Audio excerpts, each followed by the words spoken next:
Hello and a warm welcome to Open Pali Live here on Open Pali. My name is Lynette Manzini. Thank you very much for joining us today.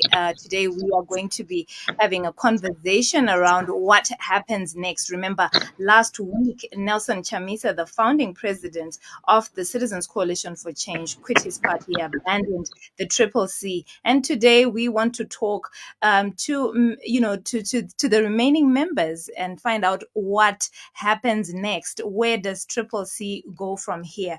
And allow me to welcome Senator Pugen, who is joining us online. Welcome to the program, Senator. Good afternoon. How are you, Lynette? And good afternoon to the listeners. Thank you very much for joining us. I think the audience right now, the viewers are shocked that you are the one who is here. Maybe if you can explain to us why the SG, the interim SG, is not here. I know I'm not the most charming man around, but you are stuck with me today. The SG really wanted to he really wanted to be part of this engagement. When you and me were talking and I spoke to him, he really said, let's make this happen. He committed. We're discussing this morning. He was getting ready for it. Unfortunately, as you know, with all the issues that are happening, he then got pulled into a commitment that he failed. I'm here at this 11th hour, in fact, the 12th hour, simply because he just could not get out of that commitment. Okay, thank you very much for that. I know that I'd been bugging you all day, but it couldn't happen. But let's have this conversation. I think as a point of departure, how are you feeling? What is the mood in the party after the founding president abandoned the party? What is the mood in the party right now? Oh, well, I think it's shock, disbelief, disappointment.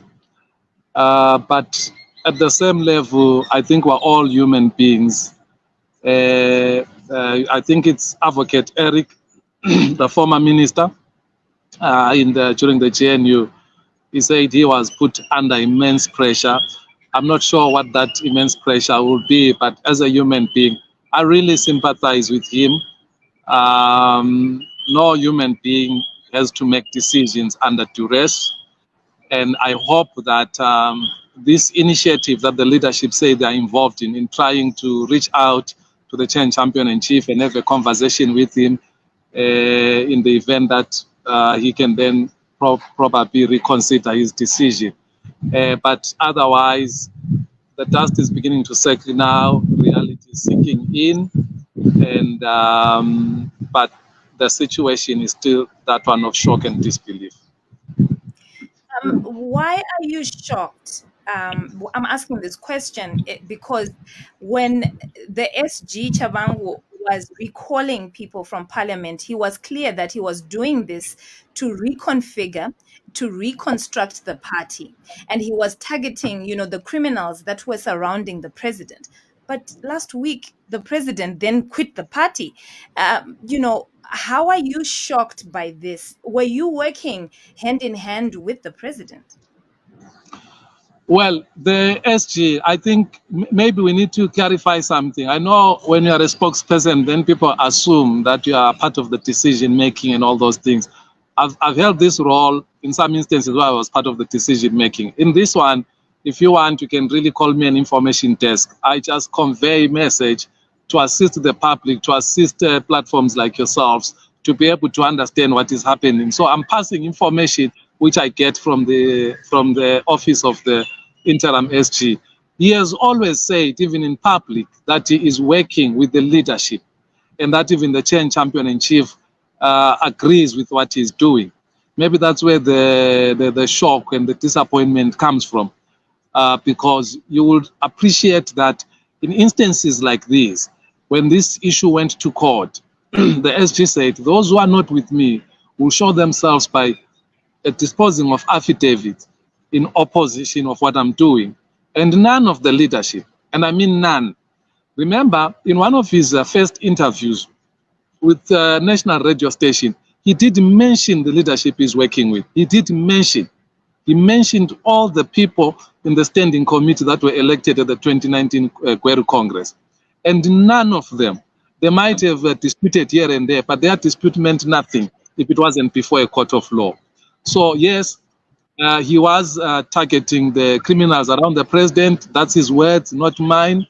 And then it turns out that maybe, as lucky as it happened with President Mugabe, that targeting went too far and it touched the president eventually. Okay. And after Nelson Chamisa announced that he was leaving the party last week, you held an emergency meeting. The SG held an emergency meeting with the interim standing committee. Maybe if you can talk to us about what was discussed and what was the outcome of that meeting. Well, I am able to discuss the outcomes because the outcomes reflect what were the mood or what the discussions were about. Really, the discussions were around what could have made the Chen champion in chief to go as far as quitting. And as you saw in their communique, they said at no stage in the last 5 years was the Chen champion in chief challenged. Number one, his leadership. He was not contested at Congress. He wasn't even contested now. The issues had nothing much to do with him. It had to do much with people around him who were abusing his office. Now, it has since come to my attention, and this is personal knowledge I gained over the weekend, that most of the events which triggered all of this, like what happened with the deputy mayor in Bulawayo and what was now being done with the mayor in Victoria Falls, the Chen champion in chief really didn't know much about it, didn't have much blessings. He didn't even bless the whole thing. But it's people with authority who were always seen around him, who had this access and proximity to him, that completely abused his name to a point of bringing us to where we are today. You talk about blessings, and I want to find out from you whether Chamisa, Nelson Chamisa, the change champion, blessed the SG. Well, the SG, he has always maintained that he has the authority and he works with the leadership collective. He has always maintained that. And when pressed in one of the interviews with your rival station, he said, unfortunately, these issues are before a court of law, and at the right time and right platform, he's going to produce that evidence. It did not get there. I think with the withdrawal of the Chen champion in chief, I think, as painful as it is, it presents an opportunity to remove issues out of the court and go into a dialogue. Because as you know, in the courts, there is a winner and a loser. And in political disputes, I think you don't need a winner and a loser. In political disputes, you need a situation where people can dialogue and there's a win-win situation for everyone. But why didn't the SG choose the dialogue route? Because he started welding his ex and recalling elected officials from parliament, from council. Why didn't he choose this particular route in the first place? I mean, going ahead with dialogue instead of recalling and taking people to the courts. Because here, his critics actually say that he's handing the opposition to ZANU-PF on a silver platter. Yeah, well, you would have heard him on several platforms saying he started engaging even way before the elections. And even after the elections, he claims that he did engage.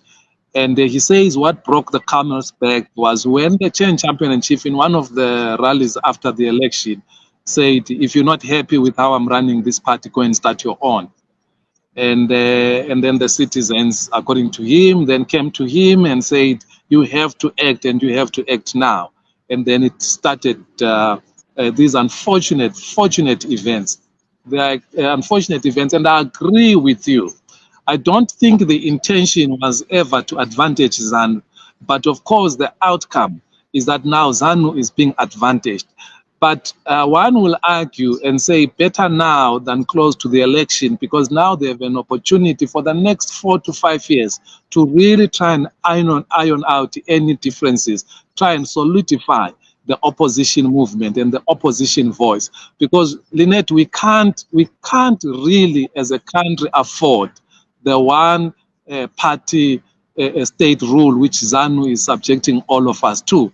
So I think the jury is still out.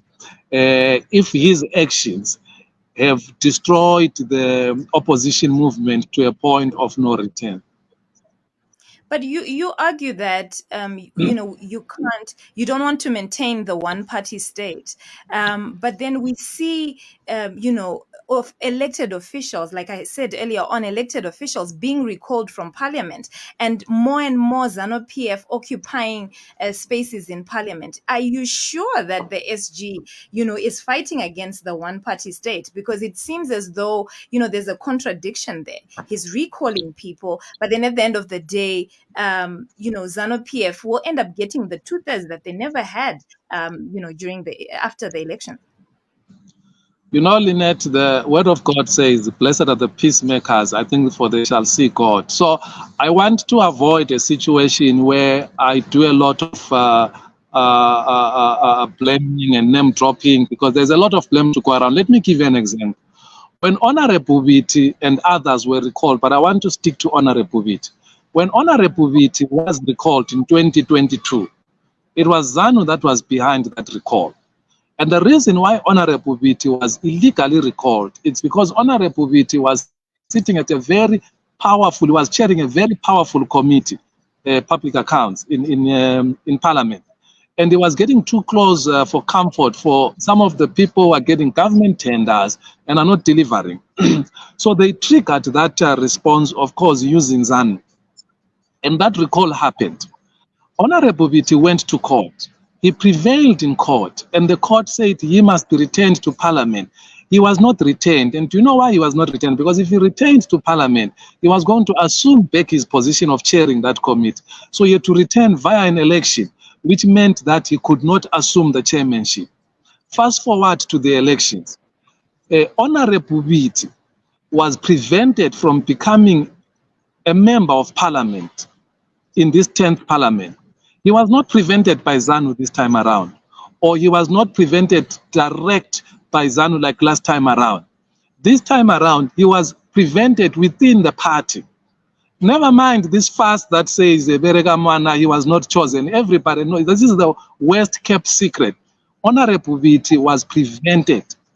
And the prevention of Honorable Biti, myself included, all of us in that 9th Parliament, and even I think the Parliament preceding that, put together, we could never articulate issues as Honorable Biti, as an individual. As an individual, he was tantamount to all of us put together. And in some instances, we would even do more.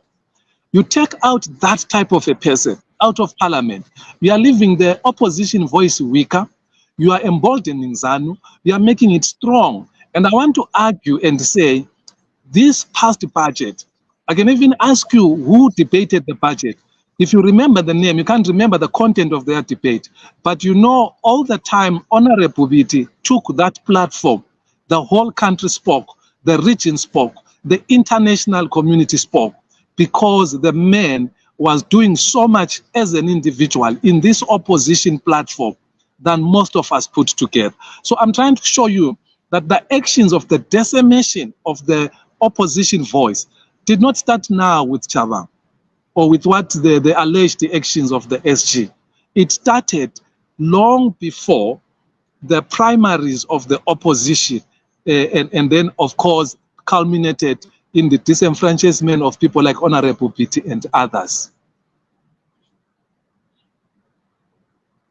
Of Honorable Tendai Biti, is he working with the SG? I'm asking this question because we've been, when we sent out a post that we're going to be speaking to the interim SG this afternoon, questions around him working with Tendai Biti and Walsham Ngube were asked. Maybe if you can respond to that question. First of all, the abuse which is directed to Honorable Biti, Professor Ngube, and his worship, the mayor of Harare, and others, is unwarranted. It's completely unwarranted. The communique said the chain champion-in-chief has never been challenged by the individuals which I've just mentioned. They've never been challenged. His leadership is not in question. And they say they are going to reach out to him to bring him into the fold. And the communique says, this is the voice of the leadership elected at the 2019 Kweru Congress. And I think you've got your answer there. And maybe if you, I don't know whether we missed this, but what was the outcome of the interim standing committee? What have they resolved? Is it you responded saying that they want to use the dialogue route? Was that your response? Yeah, that's exactly what they communicated to us. They communicated that, first of all, as I've said, that the Chen Champion-in-Chief has never been challenged. Even up to now, his leadership, his position is not challenged. And then therefore, they are taken aback by these actions without even giving them a heads up. And then secondly is they want to see if they can reach out to him and reverse this situation.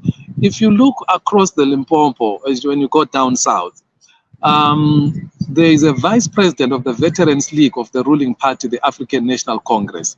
I think it's Dr. Mavuso Msimang. He resigned with much scathing words against the ruling party. And when this reached the public, the party reached out to him, the leadership, they spoke to him, and we now know that he has since reversed that resignation. And so we are praying for the same, that maybe when they reach out to the Chen Champion-in-Chief, they may be able to find each other, they may be able to iron out all of these issues. And maybe that's why you see that up to now, only one member of parliament, Honorable Mahere, has actually said she's going to resign today. And I'm hoping that in that reaching out to the Chen Champion-in-Chief, they're also going to reach out to her. Because truth be told, she's one of the finest this country has ever produced. And maybe not only opposition voice, but as a country, when we have such fine people, we need to treasure them, we need to nurture them, and we need to assist them on their trade, so that one day, God who knows, one day it might be Her Excellency, the President Mahere. And, I was going to touch on those issues to say there are MPs who have come out to say that there is no Triple C without Nelson Chamisa. And, from what you're saying here, you seem to have hope that you're going to reach out to him and maybe a favorable response will come out. But I want to piggyback a little bit, to take you back to, the first time recalls were ever made after the elections. The SG recalled by mistake the Mavuku member of parliament. He says that it was a mistake. And, his mistake led to the loss of life of an individual who was actually campaigning in there. How does the SG feel about this? Does he not feel guilty about, this loss of life? A Pastor Messiah lost his life. Well, I have not canvassed this with him. I can tell you my feeling. When that pastor lost his life, I wanted to resign because I felt that not that I held the SG accountable, but I understood Zimbabwean politics to be so toxic, and I felt that the space was just not conducive for sober-minded people, for people who want peace and people who are tolerant of divergent of views. I was so gutted. But I then contacted your colleagues in the media. Some of them, I think 2 ladies from Harare. I contacted others here in Bulawayo and quite a number of journalists. And they managed to persuade me to say, no. It will be a big mistake. And with hindsight, I realized, because as you realize how much you're trying to hear at least the side of the SG, if there is no one now to be speaking on his behalf, then the public doesn't get to hear and everyone doesn't get to hear. But I think the death of the pastor ought to make all of us take a back step and ask ourselves, is this the Zimbabwe we want? Is this how we must transact politics? Is anyone's life supposed to be threatened because of their political choices? The Chen Champion-in-Chief, in his letter yesterday, He says latest, I think he said there are about 2 individuals or so somebody, he spoke of a hit on his life, that people have been sent to kill him. And I have no reasons to doubt that. And I hope that the government of Zimbabwe will rise up to the occasion and not allow such a situation. You have other countries, again in South Africa, Julius Malema, at the height of his opposition to the ruling party, the ANC, the Zuma government gave him state security when it was clear that his life was at risk. So I hope that the government of Zimbabwe will rise up to the occasion and prevent that mischief which the Chen champion in chief spoke about yesterday. He does not deserve that. This is a man with family. He's got a wife, he's got children, he's got parents, he's got uncles. It is not fair. You are not only inflicting pain on him, you are inflicting pain on other innocent people. As a matter of fact, I don't know him to be guilty of anything except to standing up and holding political views. Hmm. So, in case you're just joining us, you are tuning into Open Pali Live here on Open Pali. My name is Lynette Manzini. Thank you very much for joining us. We were expecting the interim Secretary General for CCC, that is SG Tshabangu, but unfortunately, because he was still in a meeting, not unfortunately, so it's fortunately he was in a meeting and his spokesperson, Senator Pugeni, is here with us. I just want us to go to the comment section and just find out what people are saying about all this. We want so if you have a question for our guest, if you have a comment, please let us know. I see there's a comment here by JLo. JLo says Triple C is dead without Chamisa Nyeberanai. Supposing you go this dialogue route, because I think he documented a 13-page document and he says he hasn't abandoned the struggle, but he is quitting Triple C. It's highly unlikely, I don't know, that he's going to change his mind. I'll be hopeful. What if he doesn't accept? Do you think that Triple C will survive this? Because I've noticed in Zimbabwe that the founding presidents, they are the party. Is there Triple C without Chamisa? Well, Lynette, where there is life, there is hope. And as I've said, I don't know how much you're familiar with what Dr. Mavuso Msimang said about the ANC. I appreciate the 13-page resignation letter, but Mavuso Msimang said hard-hitting things about the ANC, and yet they managed to change his mind. So I am hopeful. It's just that people are obsessed with characters. We must not be obsessed with characters. There is so much work ahead of all of us to do.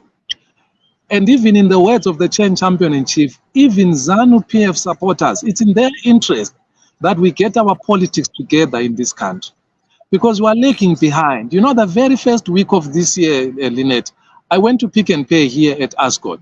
I bought a packet of bananas. I bought a packet of apples. I bought one pop and a loaf of brown bread. And all of that cost me $30 US. That's untenable. You can't have a country like that. Right now, we are busy being distracted by this when we should all be hands on deck, holding this government accountable. This government promised us that there will be free basic education starting 2024. Well, we're in 2024 now. There is no basic education. And that is why I'm saying all of us need to be in that parliament, and they need to convince Honorable Mahere to come back and fight this government. Over 5 years ago, they promised us free sanitary wear to all our girl children. And all of that is not happening. They even budgeted for it. We don't even know where that money is going to. All of that is not happening. We do not have time to waste. We cannot afford. You can't celebrate the split of That the is very opposition. unfair. That is very unfair, Senator, to say we don't have time. I thought that the SG had time and his followers, because they have been recalling elected officials from Parliament. Didn't they, the SG and everybody else know that there isn't time to waste. There are people dying of cholera. You have people going to places like India for cancer treatment because our healthcare system is not up to scratch. And then you come here and say that we don't have time to waste when we are busy going back and forth in by elections, using resources that could have been used for other things. Yeah, but I just gave you an example of how Honorable Viti was prevented from representing people. And I But he's told you, only one person. I hear you, Senator, about Honorable BT. That is only one individual. I'm not, what you're saying is very true. A lot of people were not happy about him not coming back to parliament. But then the ones that are there, are we saying it's only with Tendai BT in parliament? Then, everything else would go on well. The issue here is there are recalls that are being made day after day. We're spending as a country $6 million in the February 3 elections, by elections, something that we could have channeled to education, something we could have channeled, money we could have channeled to the sanitary ware that you're referring to. yeah, but Lynette, it's one individual too many. I was giving you an example, right? So I was giving you an example, and I'm saying to you, the SG will hit back and say, if all of these shenanigans did not happen in terms of the primal processes or the candidate selection processes, if all of these mischievous things did not happen, he will say all of this would not have happened. And he will also say, if engagement was given a chance, all of this would not have happened. So I'm saying to you, it won't help us to be busy pointing fingers at what has already happened. In Ndebele, we say, okwenzakeleyo kufana nokudaliweyo. What has happened is as much as what was supposed to happen. So honestly speaking, we can't change it now, Lynette. What we can do is to try and forge a best way forward. And I'm saying to you, we must not give up on dialogue as Zimbabweans. And we must not lose the fact that we still have a mammoth back ahead of us. And we have to fight it. So what are we going to get if we just throw our hands in the air? Should we all throw our hands in the air and go away? We can't do that. But our kids, posterity will look at us and split on our graves and say, what type of adults behave like that?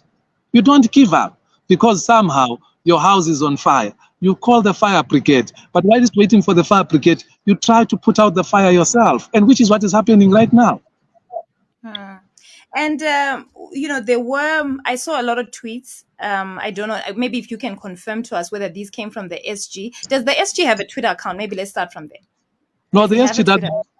No, he doesn't have a Twitter handle, and all of his handles have just been hijacked, shut down, and everything. So he has accepted that there are toxic people who are not brave enough to stand up on their own and represent their views using their faces, using their names. So he has accepted that. I'm asking this as because there were, some social media posts that there is an interim president at Triple C after Nelson Chamisa left. How truthful is this? No, it's not truthful because you would have seen the communique from yesterday spoke of the appointment of the spokespersons. So this is your first, your show is the first one to know that I'm the outgoing. So I wish it's the new people that were here talking to you. So Papa Lynette. So it spoke of the appointment of the communications team. So I think they are still on the negotiation a platform and trajectory, because I think it will be counterproductive to try and convince the man while we have somehow also replaced him, albeit at an interim basis. We also have a question from Twitter. If we can just put that up, somebody asked, when is Congress? Maybe if the tech team can help me with that, not that one. it's on Congress. Okay, so Shumba, thank you very much, Shumba, for sharing your concerns. Shumba wants to know, when is the Congress? Who's the accounting officer? And are there any assets in Triple C's name? Because I think there were issues, Senator, where people were asking, what happens to the resources that had been collected and stuff like that. Maybe if you can respond to those three questions. Yeah, the communique also from the communications team of that interim standing committee said that they are working furiously on organizing that Congress. But I think people have to appreciate that we have a crisis in our hands emanating from the a shock resignation of the chain champion in chief. So there should be that appreciation that they are busy trying to handle this. Of course, there are also the legal issues, which I pray and hope that issues will be removed from the courts, because I also think it took too much of our time. It really took too much of our time, resources, and everything, which leads me to the next question of resources. To the extent that there would have been any resources, they would have been exhausted in those court cases, because like, for example, the SG being represented by senior counsel Uriri, that's not a joke. I would think that the other team as well would have also brought high-powered legal minds. That's a huge cost. So I'm not sure if right now I can successfully answer that question, because without exacerbating the tensions within the party, because you would have had that whole thing bending around, which in my view, I don't think is helpful. With time, when the leadership has been stabilized, we can then start asking accountability when people have found each other. I know that when people don't have a good relationship in the opposition, they always blame each other about being a ZANU-PF project. Is the SG a ZANU-PF project? Because I think I highlighted earlier on that your critics say that you are handing over this party to ZANU-PF, handing over the opposition. Some questions that had been coming in were, how much is the SG being paid by ZANU-PF, to do their bidding? I wish he was here to answer this by himself, but you are the outgoing spokesperson. You will still Yeah, do justice. yeah. Let me say this to you.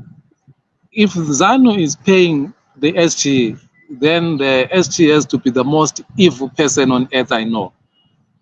Because the crime I committed was to allow to speak for him when he could not have a platform, when he was being threatened and he couldn't even move around freely. I agreed that, you know what, I will put your message across. So that led to myself being threatened. That led to meaning that I needed to heighten up my security, which meant costs, the movement around, and so many things. To date, I can tell you without a shadow of doubt, I can even subject myself to a lie detector or anything of such. I have never received a single cent from the SG, or even anyone claiming to be linked to the SG, which means maybe even ZANU indirectly via somebody else. I have never. So my point is, if I'm doing this job for him and he appreciates it, and I'm here for him when he can't be here, and ZANU is using him, ZANU is paying him, and he doesn't think that I at least need to give KP just $1 or 10 cents, then he has to be the most evil person alive. And may God deal with him in a very harsh way. Line from Milton. Thank you very much, Milton, for joining us. Milton says, why were you silent when some members were recalled? Why were you why were you silent when some members were recalled? And I was never silent. Of course, he is justified to think that I was silent. But once I accepted the position of being the mouthpiece of the SG, it meant that I could no longer criticize him publicly.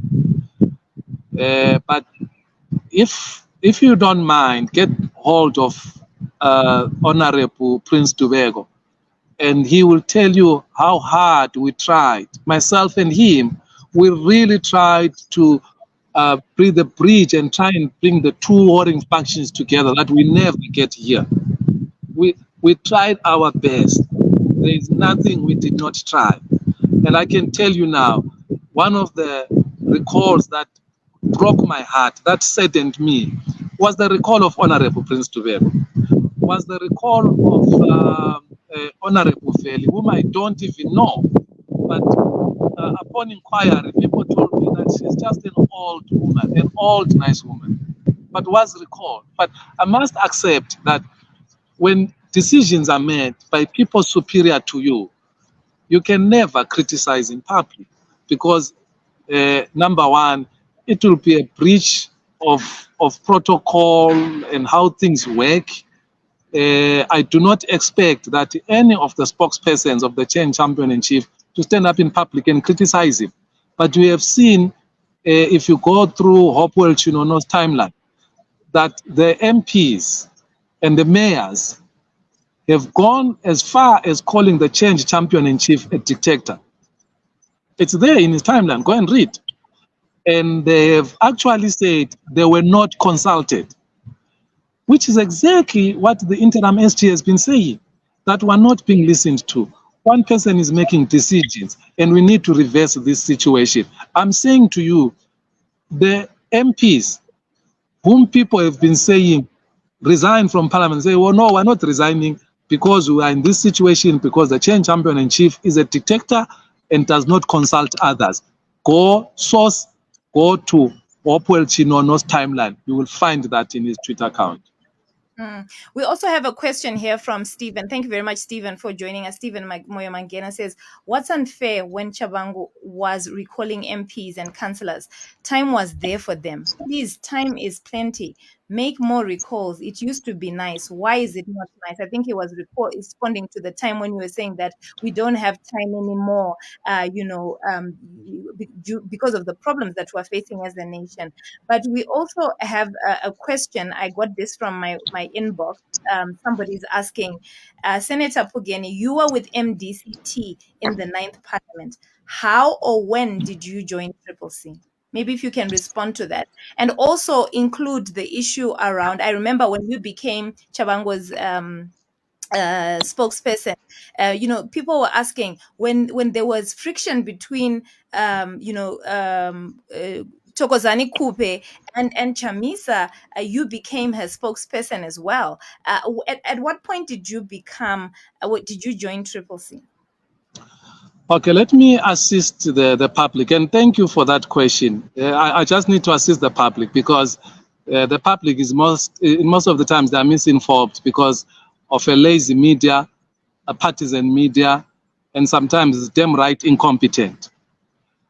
When the 2013 split happened, this was the renewal split, if you remember. I need to take you back so you appreciate where we are now. When the 2013 split happened, I was then the spokesperson for the Johannesburg district in South Africa. I wrote an article which appeared in many media houses defending the then president, Dr. Morgan Tsvangirai. It was after that piece which I wrote that the national executive and everyone took a decision, and most of them then stood with the then president. The then president came to South Africa before the Congress. When he came to South Africa before the Congress, he then requested me to be part of his executive.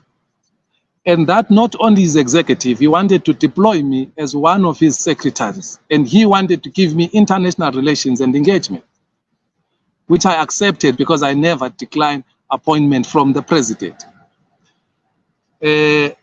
When the president won at Congress, he then called me into his office and said, I have consulted others, and others have said, since this is your first major appointment, that portfolio will be too big. But we'll give you a portfolio which is also befitting of you, which is ICT and science development. And he deployed me there. After he deployed me there, he then did a shadow cabinet of only 20 members. Some of the standing committee members were not in that shadow cabinet. But in that shadow cabinet, I heard the change champion in chief was one of the members of that shadow cabinet. As a matter of fact, he was the leader in that cabinet. I was part and parcel of that shadow cabinet. Now, put aside the political appointments and deployments. President Tsvangirai treated me like his own son. Every time he was in South Africa, after the political commitments, he will take me to his son, Edwin, the firstborn. He will take me there to see grandchildren and all those things. And so every time when President of South Africa and maybe the Vice President, Madam Coupe, is there, I will obviously be there, but most of the times courtesy of the president. So that's how that whole thing developed. And then, of course, everybody knows, and the president fell ill. We were taking care of the president in South Africa while the scheme was being hashed back home, how other people should then usurp power and take over office. Just to cut the long story short, during that period, Honorable Chamisa was represented by Honorable Wende. Madam Coupe was represented by myself and the Senator Chief Nzov. We're trying to negotiate a peaceful transition so that we don't end up in what happened at Puera. But unfortunately, those negotiations fell off and they failed.